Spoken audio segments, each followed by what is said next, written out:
Hello दोस्तों, आज हम लोग पढ़ेंगे 10वीं क्लास का एक चैप्टर जैव प्रक्रम के बारे में। ठीक है, जैव प्रक्रम एवं पोषण, जो कि बोर्ड के एग्ज़ाम में बहुत ज़्यादा इससे क्वेश्चन पूछे जाते हैं। ठीक है, तो आज हम लोग क्या पढ़ेंगे, जैव प्रक्रम। उसमें हम क्या बताने वाले हैं आपको, तो जैव प्रक्रम के बारे में बताएंगे, सजीव और निर्जीव ये दोनों के बारे में, अंतर के बारे में बताएंगे, जीवाणु के बारे में बताएंगे। ठीक है, इन विषय पे हम लोग चर्चा करेंगे। उसके बाद चर्चा करेंगे कि पोषण क्या होता है। ठीक है, तो पोषण पे भी हम लोग कुछ चर्चा करेंगे। तो सबसे पहले ये समझिए कि जैव प्रक्रम, लेकिन उसके पहले हम लोग समझेंगे कि सजीव और निर्जीव ये दोनों में क्या अंतर होता है। ठीक है, तो आप ये देखिए, लिविंग थिंग यानी लिविंग और नॉन लिविंग। ठीक है, अब देखिए, हम आपको कहना चाहेंगे कि आप अपने आसपास के वातावरण को देखे होंगे, जिसमें बहुत सारा चीज आपको अस्थायी रूप से दिखेगा, जो कि वर्षों से एक ही जगह पे रखा हुआ है या पड़ा हुआ है। ठीक है, वो अस्थायी है।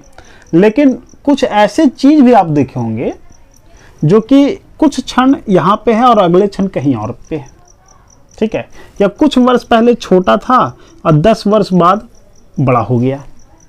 ऐसे भी बहुत सारी चीज़ देखे होंगे, जैसे एग्जाम्पल उड़ती हुई चिड़िया।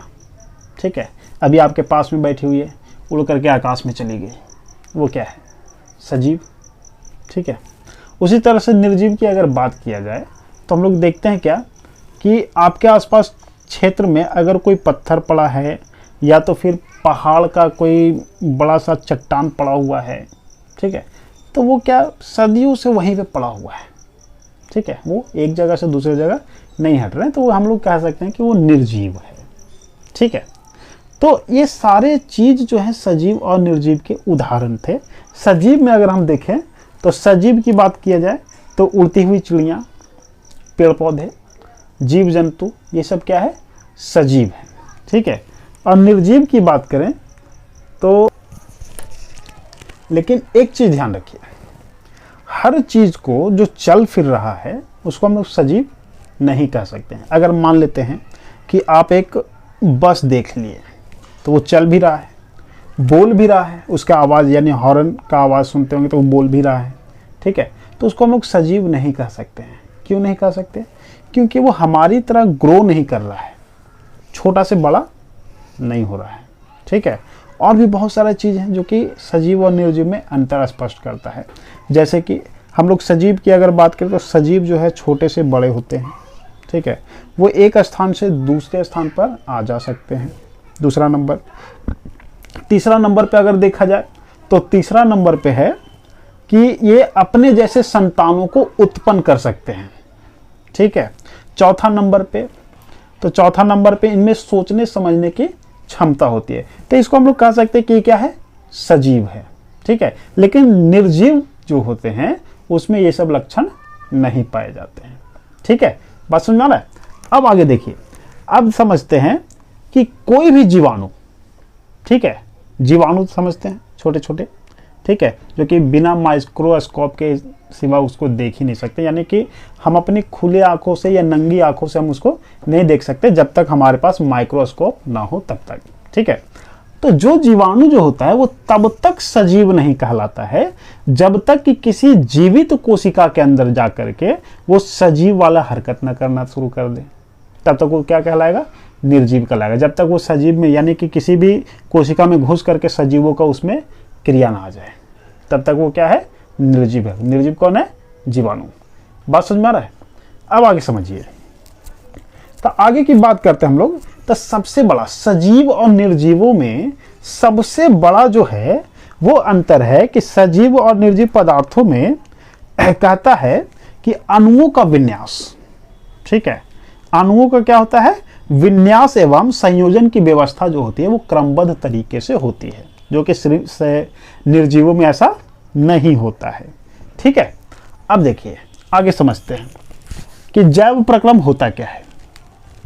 तो जब हम अपने शरीर को, ठीक है, हम लोग जो है अपने शरीर को विभिन्न क्रियाओं के द्वारा, जैसे कि विभिन्न क्रियाओं के द्वारा छोटे स्तर से, यानी कि हम लोग छोटे से जब बड़े होते हैं तो बहुत सारी क्रियाओं का संपादन करते हैं, एक दिन में भी करते हैं, 2 दिन में भी करते हैं, यानी कि बचपन से लेकर के जब तक व्यक्ति की मृत्यु नहीं हो जाती तब तक वो प्रत्येक क्रियाओं का संपादन करता है। उन सारी क्रियाओं को हम लोग क्या कह सकते हैं, जैव प्रक्रम में कह सकते हैं। कैसे?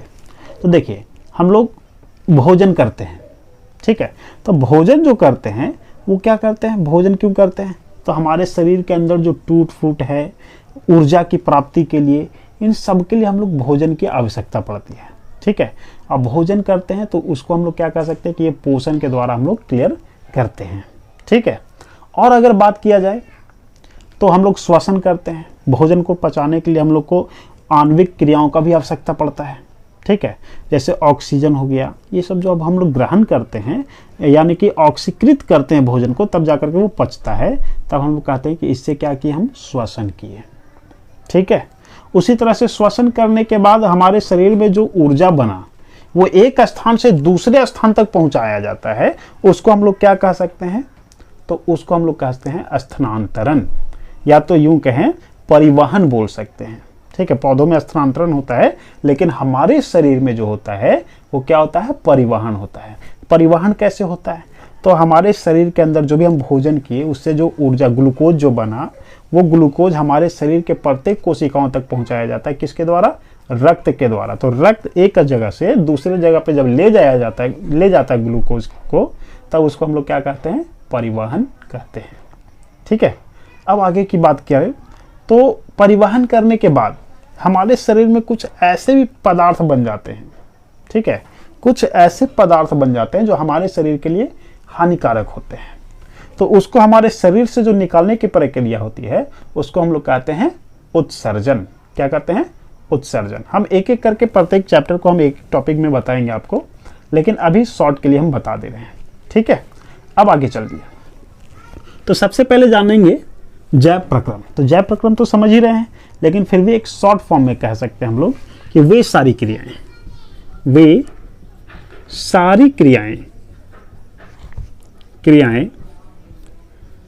जिनके द्वारा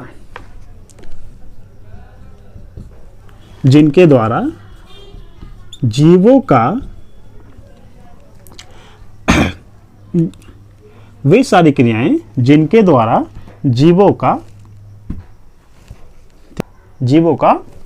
अनुरक्षण होता है। क्या होता है, अनुरक्षण होता है। वे सारी क्रियाएं जिनके द्वारा जीवों का अनुरक्षण होता है, उसे हम लोग क्या कहेंगे, उसे जैव प्रक्रम कहेंगे, ठीक है, जैव प्रक्रम कहते हैं, ठीक है। ये जैव प्रक्रम हो गया, जीवों का अनुरक्षण होता है, ठीक है। अब देखिए ये कितने प्रकार से होता है, तो पहले समझिए, पोषण के द्वारा होता है, ठीक है, पोषण के द्वारा होता है।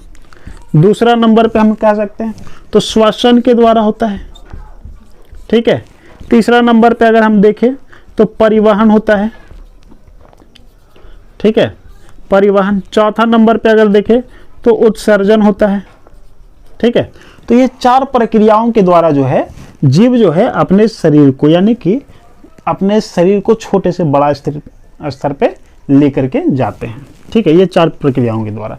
इसके सिवा एक और है जिसको हम लोग कह सकते हैं नियंत्रण एवं समन्वय, जो कि हम लोग कंट्रोल करते हैं अपने शरीर को, वो हो गया। उसके बाद जनन हो गया, ठीक है, तो ये एक्सटर्नल में हो गया, एक्स्ट्रा में, लेकिन ये जो है ये मुख्य रूप से चलता है, ठीक है। तो आज हम अब बात करेंगे किसका, पोषण के बारे में। किसके बारे में, पोषण के बारे में, ठीक है। चलिए तो जानते हैं पोषण को विस्तार से, ठीक है। चलिए अब समझते हैं पोषण। लेकिन पोषण को बताने से पहले हम आपको बताना चाहेंगे कि जीवन संबंधित क्रियाओं, ठीक है, जीवन संबंधित क्रियाओं को सुचारू रूप से चलाने के लिए हमें 2 क्रियाओं को, यानी कि 2 प्रमुख आवश्यकता, यानी कि जीव की 2 प्रमुख आवश्यकताओं को जरूरी होता है, आवश्यकताएं जरूरी होती हैं। क्या क्या होता है, तो सबसे पहले देखिए, पहले हमें ऊर्जा की आवश्यकता होती है, ठीक है। क्या होती है, ऊर्जा की आवश्यकता या आपूर्ति, ठीक है, ऊर्जा की आपूर्ति। ये क्यों जरूरी है, तो हमारे दैनिक जीवन में जो हम लोग काम करते हैं, ठीक है, उन काम को करने के लिए हमारे शरीर में ऊर्जा की आवश्यकता होती है। इसीलिए हम कह सकते हैं कि जीवन के उपापचयी क्रियाओं के लिए हमें क्या चाहिए, ऊर्जा की आवश्यकता चाहिए। ठीक है, पहला नंबर पे। दूसरा नंबर पे क्या चाहिए, तो दूसरा नंबर पे जाइए कि हमारे शरीर के अंदर जो भी टूट फूट हुआ, ठीक है, उन सब की मरम्मत के लिए हमें जीव द्रव का निर्माण भी करना आवश्यक है। दूसरा नंबर पे क्या हो जाएगा, जीव द्रव का निर्माण, द्रव्य का निर्माण। ठीक है, यानी कि हमें ऊर्जा की आपूर्ति प्रतिदिन डेली लाइफ में जो भी हम लोग काम करते हैं उसके लिए हमें ऊर्जा की आवश्यकता होती है, उसको पूर्ति करने के लिए हमें पोषण की आवश्यकता होगी। और दूसरा नंबर पे जीव द्रव का निर्माण करने के लिए, जो हमारे शरीर में टूट फूट हो जाता है उसको कंप्लीट करने के लिए, यानी कि मरम्मत करने के लिए हमें क्या चाहिए, जीव द्रव का निर्माण करना चाहिए। और ये दोनों चीज किससे होता है, तो ये दोनों चीज किससे हो जाएगा, पोषण से। ठीक है, अब बात करते हैं पोषण किसको कहते हैं। ठीक है, क्या पोषण किसको कहते हैं, तो कहता क्या है कि वह विधि जिसके द्वारा जीव, ठीक है, वह विधि जिसके द्वारा जीव जो है खाद्य पदार्थों को ग्रहण करता है। ठीक है, वह विधि जिसके द्वारा जीव खाद्य पदार्थों को ग्रहण करके उससे ऊर्जा प्राप्त करता है। ठीक है, उसे क्या करता है, ऊर्जा प्राप्त करता है और उसका उपयोग करता है। ऊर्जा प्राप्त करने के बाद क्या करेगा, उसको उपयोग करेगा, तो उसी को हम लोग क्या कहते हैं, पोषण कहते हैं।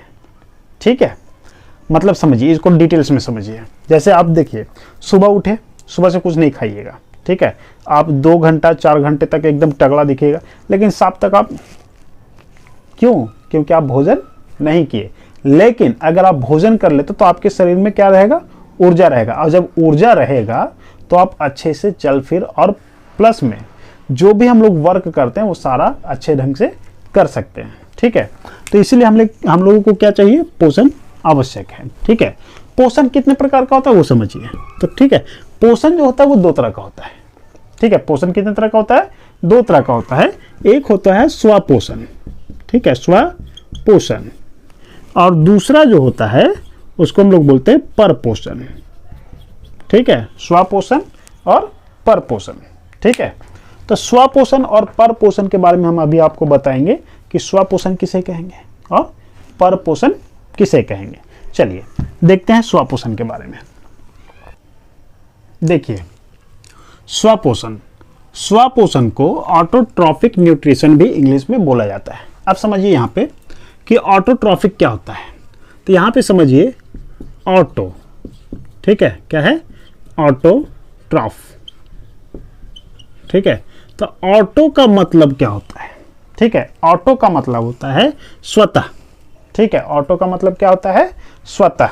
ठीक है, या स्व बोल सकते हैं, तो यहां पे हम लिख सकते हैं स्वतः। ठीक है, और ट्रॉफ, ठीक है, ट्रॉफ का मतलब होता है पोषण। ठीक है, ट्रॉफ का मतलब होता है क्या, पोषण। ये एक ग्रीक भाषा है। ऑटोट्रॉफ क्या है, एक ग्रीक भाषा है जिसका अर्थ होता है स्वतः पोषण, यानी खुद से पोषण।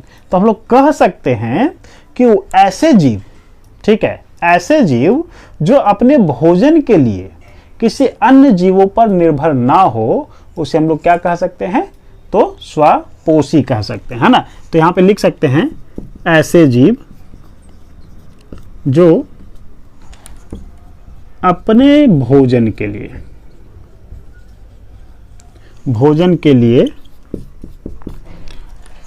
किसी अन्य जीवों पर निर्भर ना हो। ठीक है ना, क्या निर्भर नहीं हो या ना हो, उसे हम लोग क्या कहते हैं, उसे स्वपोषी जीव कहते हैं। ठीक है, स्वपोषी जीव कहते हैं।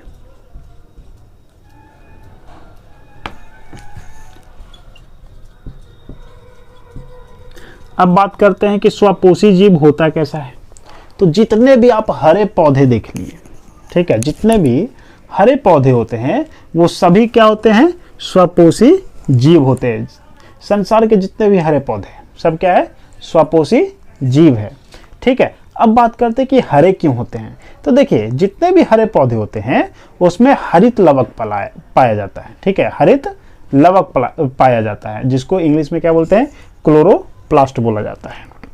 ठीक है, क्लोरोप्लास्ट के अंदर, ठीक है, क्लोरोप्लास्ट के अंदर जो है क्लोरोफिल वर्णक पाया जाता है, जिसके कारण सभी पौधे जो होते हैं हरे होते हैं। ठीक है, और इनमें क्या होता है, प्रकाश संश्लेषण करने की क्षमता होती है। प्रकाश संश्लेषण कहने का मतलब हो गया सूर्य से रोशनी लेकर के अपने भोजन को क्या करते हैं, तैयार करते हैं। ठीक है, इसलिए इसको कहा जाता है कि किसी दूसरे जीव पर अपने भोजन के लिए निर्भर नहीं होते हैं। ठीक है, तो यहाँ पे ये समझिए, तो स्वपोषण, ठीक है, तो स्वपोषण ऐसे जीव जो अपने भोजन के लिए किसी अन्य जीवों पर निर्भर ना रह करके वो अपना भोजन स्वयं संश्लेषित करते हैं या स्वयं बनाते हैं, तब उसे हम लोग क्या कहेंगे, स्वपोषी कहते हैं। ठीक है, इसका कोई प्रकार तो नहीं होता है, लेकिन अब हम जानेंगे कि परपोषण किसे कहते हैं। ठीक है, तो परपोषण देखिए, ठीक है, परपोषण के बारे में जानेंगे। चलिए परपोषण समझते हैं। तो परपोषण देखिए, इसमें क्या है, हेट्रोट्रॉफ। ठीक है, हेट्रो, यहां पे लिख देते हैं हेट्रोट्रॉफ। ठीक है, हेट्रोट्रॉफ, हेट्रो का मतलब होता है क्या, पर। ठीक है, हेट्रो का मतलब क्या होता है, पर, या तो फिर हम कह सकते हैं कि इसका अर्थ जो होता है वो होता है भिन्न, पर, भिन्न या अन्य, इसको भी बोल सकते हैं। हेट्रो का मतलब पर, और ट्रॉप्स का मतलब अभी हम बताएं, ट्रॉप्स का मतलब क्या होता है, पोषण यानी कि न्यूट्रिशन। ठीक है, तो पर पोषण। अब बात करते हैं कि परपोषण होता क्या है। तो परपोषण जो होता है, कहता क्या है कि कोई भी जीव, ठीक है, जो अपने भोजन के लिए किसी न किसी रूप से अन्य जीवों पर निर्भर होता है, ठीक है, तब उसे हम लोग क्या कह सकते हैं, परपोषण कहते हैं। ठीक है, क्या है, तो कोई भी जीव, लिख देते हैं परपोषण किसे कहते हैं।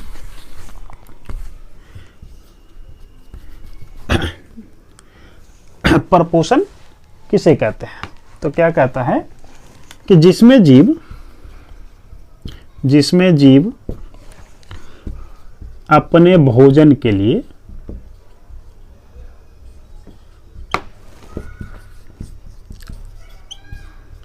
किसी न किसी अन्य जीवों पर निर्भर होता है, अन्य जीवों पर निर्भर होता है। जिसमें जीव अपने भोजन के लिए किसी न किसी रूप से अन्य जीवों पर क्या होता है, निर्भर होता है। ठीक है, किसी न किसी अन्य जीवों पर निर्भर होता है, उसे हम लोग क्या कहते हैं, परपोषण कहते हैं। ठीक है, जैसे मान लीजिए हिरन, तो हिरन किस पे डिपेंड है, तो वो घास पे डिपेंड है, लेकिन घास क्या किसी अन्य जीव पर डिपेंड है, नहीं, वो किस पे डिपेंड है, सूर्य पे। ठीक है, तो घास जो है वो हमारा हो गया स्वपोषी, लेकिन हिरन क्या हो गया, परपोषी हो गया। अब हिरन के बाद अगर आगे देखें तो शेर, तो शेर क्या हो गया हमारा, तो शेर हो गया भी परपोषी, क्यों, क्योंकि वो हिरन पे डिपेंड हो गया। ठीक है, तो इस तरह से कोई ना कोई जीव जो है डिपेंड होता है एक दूसरे पे। जैसे हम लोग डिपेंड है, हम लोग डिपेंड है किस पे, तो हम लोग डिपेंड है जितने भी हरे पौधे हैं उस पर हम लोग डिपेंड हैं। जब तक हरे पौधे नहीं उगेंगे हम लोग भोजन नहीं कर सकते हैं।